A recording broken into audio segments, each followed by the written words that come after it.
Olá para você.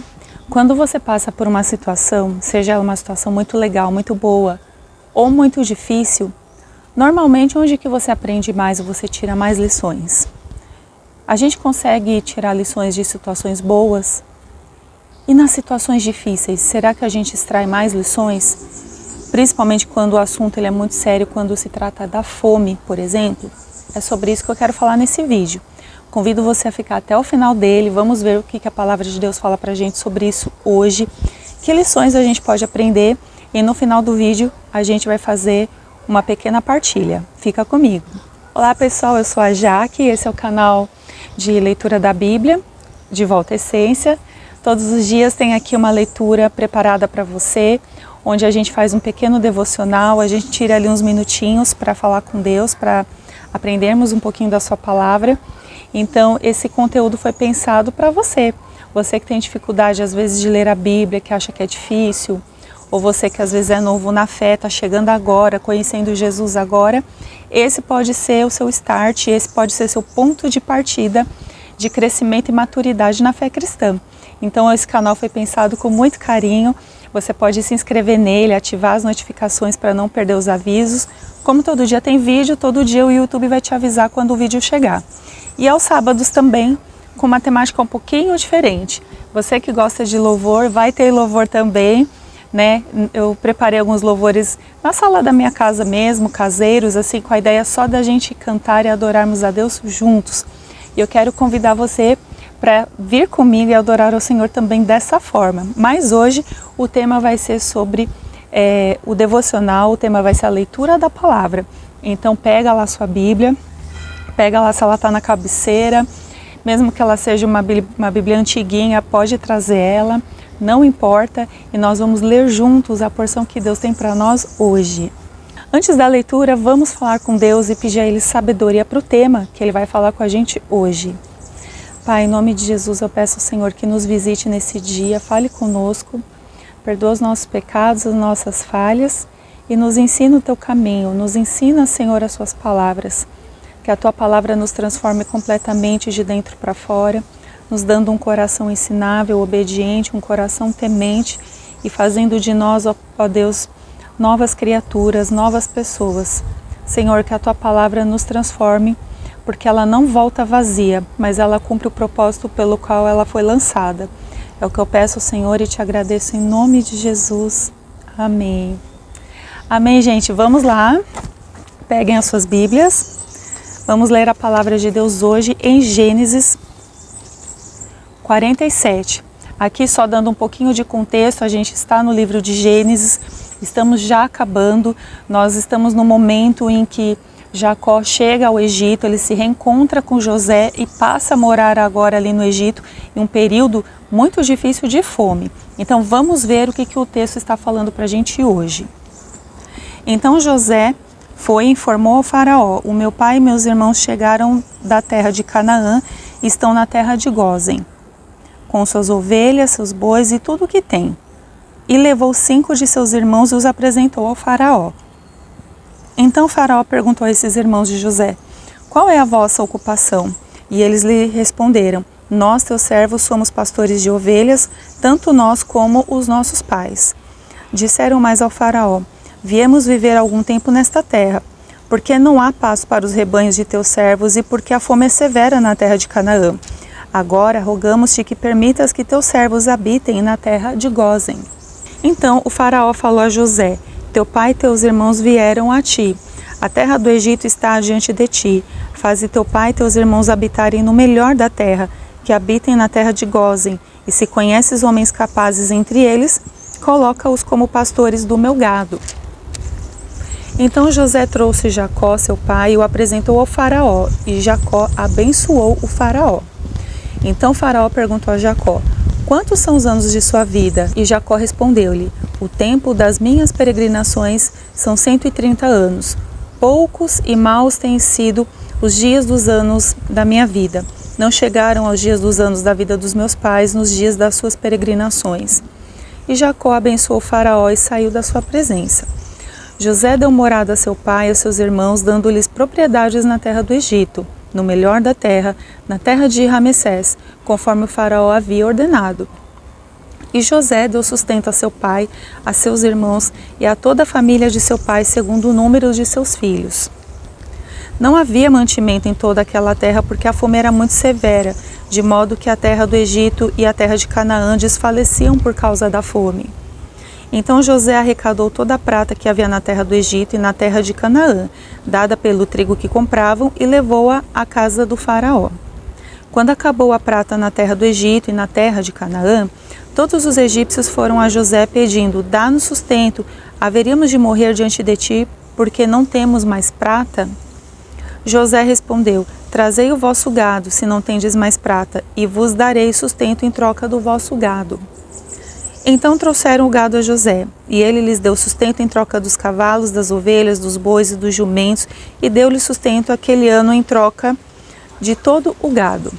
Quando aquele ano terminou, foram a José no ano seguinte e disseram-lhe: não esconderemos do meu senhor que a nossa prata já acabou, e as manadas de gado já pertencem ao meu senhor, e nada resta para o meu senhor, exceto o nosso corpo e a nossa terra.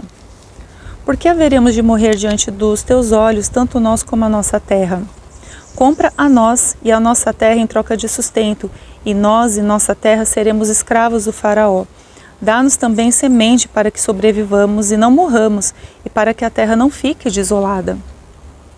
Assim, José comprou toda a terra do Egito para o faraó, porque cada um dos egípcios vendeu seu campo, já que a fome sobre eles era muito severa, e a terra passou a ser do faraó. E José tornou o povo escravo de um extremo ao outro do Egito. Apenas não comprou a terra dos sacerdotes, porque estes recebiam regularmente uma porção do faraó. E eles se sustentavam com as porções que o faraó lhe dava, por isso não venderam a sua terra. Então José disse ao povo: hoje comprei a vós e a vossa terra para o faraó. Aqui está a semente para vós, para que semeeis a terra. Mas dareis ao faraó a quinta parte das colheitas, e 4/5 serão vossos, para a semente do campo e para o vosso mantimento, e dos que estão nas vossas casas e das vossas crianças. Eles responderam: tu nos conservaste a vida, achamos favor aos olhos de meu senhor, seremos escravos do faraó. José estabeleceu por lei, quanto ao solo do Egito, até o dia de hoje, que o 1/5 da produção coubesse ao faraó. Somente a terra dos sacerdotes não se tornou do faraó. Assim, Israel habitou na terra do Egito, na terra de Gósen. Nela adquiriram propriedades, frutificaram e multiplicaram-se muito. E Jacó viveu 17 anos na terra do Egito. Os dias de Jacó, os anos de sua vida, foram 147 anos. Aproximando-se o dia de sua morte, Israel chamou seu filho José e disse-lhe: se posso achar misericórdia diante de ti, põe a mão debaixo de minha coxa e usa de bondade e de fidelidade para comigo. Peço-te e não me sepultes no Egito, mas quando eu adormecer com os meus pais, tu me levarás do Egito e me sepultarás junto à sepultura deles. José respondeu: farei conforme a tua palavra. E Jacó disse: jura-me, e ele jurou. Então Israel inclinou-se sobre a cabeceira da cama. Gente, que situação difícil, hein? Jacó chegou no Egito no pior momento da história. Acho que não teria momento pior para ele chegar lá e habitar lá. Mesmo que ele vivesse o bom momento de reencontrar José, depois de tantos anos, como falamos ontem, né? Ele infelizmente chegou nessa situação, nessa condição em que a terra passava por uma fome extremamente grave, extremamente grave. E eu acho que assim, quando a gente passa por coisas assim, a gente precisa ver o que a gente pode extrair dessas circunstâncias, desses momentos, né? Às vezes a gente pensa assim, que às vezes numa festa em abundância, quando a gente está bem, tem ali tudo muito ali em abundância e nada falta, eu não sei vocês, mas eu acho que quase sempre a gente não reflete muito sobre a nossa situação.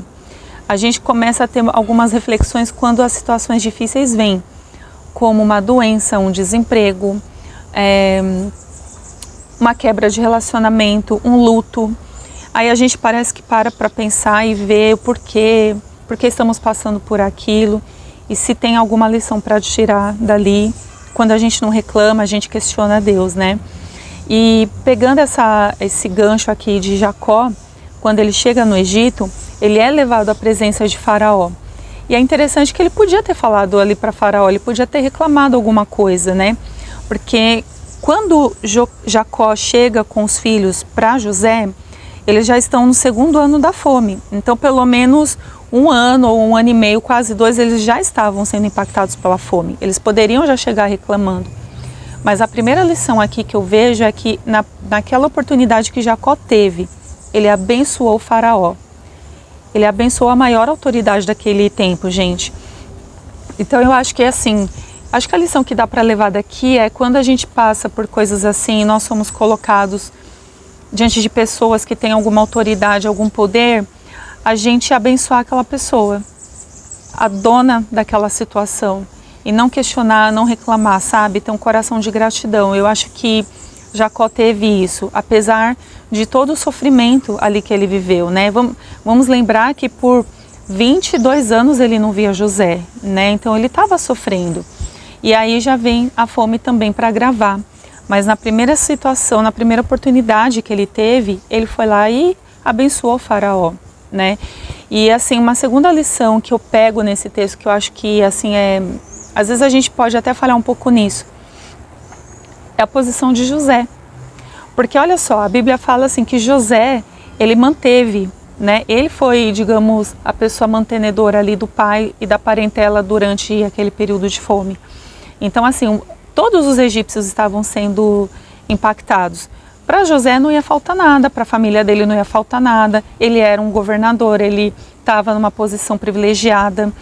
Para Jacó também não ia faltar, nem para os irmãos, porque o próprio Faraó pediu para colocá-los para viver o melhor daquela terra. Então, para eles, não ia ter diferença assim, meio que nenhuma, eles não iam sofrer o dano. Mas os egípcios estavam sofrendo. Os egípcios venderam toda a prata que tinham para comprar alimento, venderam todo o gado, né, os bois, os cavalos, tudo aquilo que podia trazer provisão, né, alimento, né, tudo aquilo que pudesse trazer algum tipo de produção para ser vendido, eles tiveram que se desfazer em troca de comida. E aí chega um ponto em que eles mesmos se colocam numa posição assim, olha, a gente vai se vender para vocês, porque a gente precisa sobreviver. Então eles se tornaram escravos em troca de comida, né? E eles até pedem para José, olha, dê pelo menos a semente para que a gente possa plantar, né, replantar a terra e a terra não fique totalmente desolada. Então o que ele faz nessa situação, né? Ele, de certa forma, ele também pensou no povo dentro das condições que ele tinha. Ele ajudou os pais, ajudou a parentela, mas também ajudou os egípcios. Ele podia muito bem nem se preocupar tanto assim, afinal o dele não estava faltando. Mas a gente pega assim, na situação difícil é onde o verdadeiro caráter se revela. Então ali a gente consegue ver que naquela situação de fome, de privação para as pessoas ali, o coração de José era um coração que pensava nas pessoas, porque como ele mesmo disse há uns dias atrás, Deus tinha colocado ele ali para preservar vidas, e era isso que ele estava fazendo, ele estava cumprindo o propósito dele. Então não é porque ele estava vivendo ali de boas, né, vamos dizer assim, que ele ia esquecer do oprimido, daquele necessitado. Os olhos dele também estavam sobre os egípcios. E eu acho que essa é uma lição muito valiosa para a gente, porque às vezes a gente está vivendo, cuidando bem da nossa vida, nada falta na nossa casa, para as pessoas que a gente ama, mas e quem está ali do nosso lado, o nosso próximo, quando ele precisa da gente? Né? Será que a gente de repente teria esse olhar assim, de pensar assim, olha, eu vou dar alguma coisa para você ter o seu próprio ganha-pão, seja não só dinheiro, mas às vezes conhecimento, você treinar, você conhecer, você ajudar alguém para sair de uma situação de miséria, sabe, de uma situação vulnerável para que aquela pessoa possa se autossustentar, sabe? Será que às vezes falta um pouco disso na gente? Então essa é a lição que fica aqui para nós. O que a gente aprende nos momentos de dificuldade, nos tempos de fome, né? Quais são as lições que a gente pode extrair? Nós como brasileiros, existem os lugares assim, extremamente afetados pela fome. Mas poucas pessoas, eu creio, no nosso tempo, na nossa geração, nas grandes cidades, capitais, sabe o que é realmente passar por fome nesse nível, a ponto de você se colocar como escravo. Muitos de nós não sabemos o que é isso, mas Tem pessoas que sabem, às vezes, um avô, um tataravô, alguém que passou, né, por grandes momentos da história em que teve essa condição na sua própria vida, né? Então, assim, essas pessoas sabem muitas vezes o valor de uma comida, o valor das coisas que elas têm hoje, sabe? Então, eu acho que, assim, a gente não precisa passar por uma fome, digamos, tão grave como aconteceu no Egito, para a gente extrair grandes lições quando a gente pode extrair das coisas, das dificuldades que nós vivemos hoje, tá bom? Espero que esse vídeo tenha abençoado vocês. Escreva nos comentários se você se identificou, se você aprendeu algo com isso. E não perca até amanhã no próximo vídeo, porque tem mais. O vídeo de Gênesis está acabando, mas ainda tem lição para a gente aprender, tá bom? Deus abençoe e até amanhã no próximo vídeo. Tchau, tchau.